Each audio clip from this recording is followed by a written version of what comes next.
Sejak heboh-heboh Partai Demokrat, KLB Partai Demokrat, saya sengaja menahan diri untuk tidak berkomentar, menyatakan sesuatu, meskipun ada beberapa teman mengatakan, bahas dong Partai Demokrat.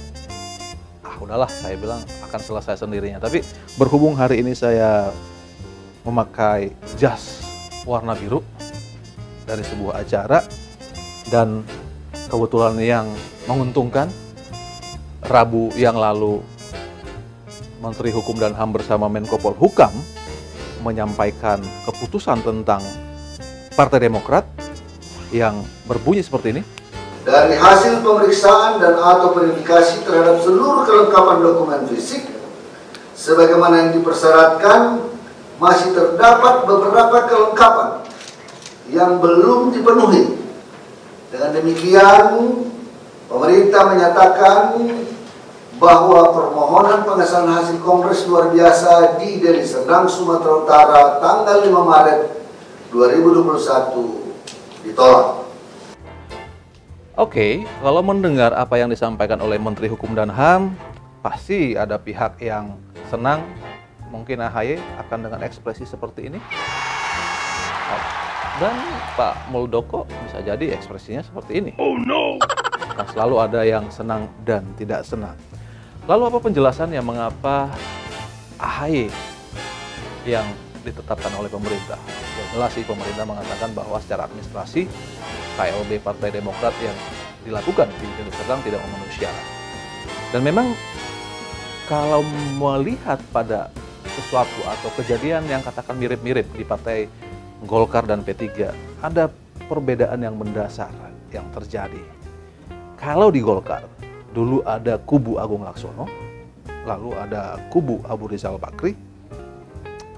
Kedua orang ini adalah tokoh yang dikenal memang ada di Golkar dari dulu dan adalah kader senior Partai Golkar yang kemudian berebut kuasa, berebut kader. Ini benar-benar pertarungan antara dua sosok dari internal Partai Golkar. Pun dengan P3, ada Roma Hurmuzi, ada Jan Farid, sama-sama dari internal P3. Berbeda dengan apa yang terjadi di KLB Deli Serdang, orang tidak mengenal Muldoko sebagai kader Demokrat. Orang mengetahui Muldoko adalah pengurus Partai Hanura dulunya. Nah, kalau seandainya ini berandai-andai, yang benar-benar bertarung, katakan Marzuki Ali atau bahkan Joni Allen sendiri, maka pertarungan yang terjadi tidak seperti yang kemarin. Pemerintah memutuskan dengan cepat, oh ini ada di AHY. Kalau Marzuki Ali atau Joni Allen yang bertarung, berhadapan-hadapan dengan AHY, ceritanya mungkin beda. Mungkin tidak secepat itu untuk sebuah kesimpulan, oke ini AHY gitu ya. Meskipun tentu keputusan ini akan menyenangkan buat AHY gitu. Tapi kalaupun lah AHY akhirnya bisa menganggap bernapas lega dan senang bahwa pemerintah akhirnya memutuskan bahwa pihak dialah yang sah, sekaligus menjawab juga sebenarnya atas tudingan bahwa pemerintah katanya otoriter dan terlalu banyak campur tangan urusan partai, internal partai orang gitu ya. Itu terbukti itu tidak benar.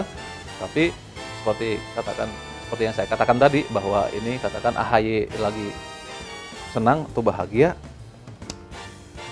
tetap ini adalah sebuah catatan buruk bagi seorang AHY. Kenapa?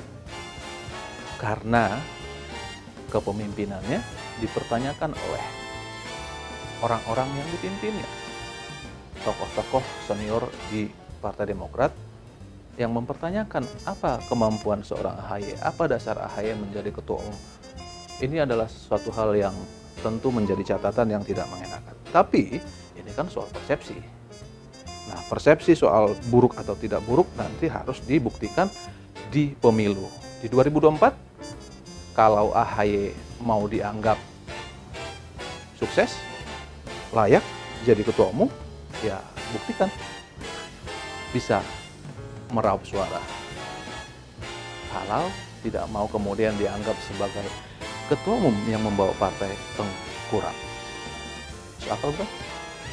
Salam masuk akal.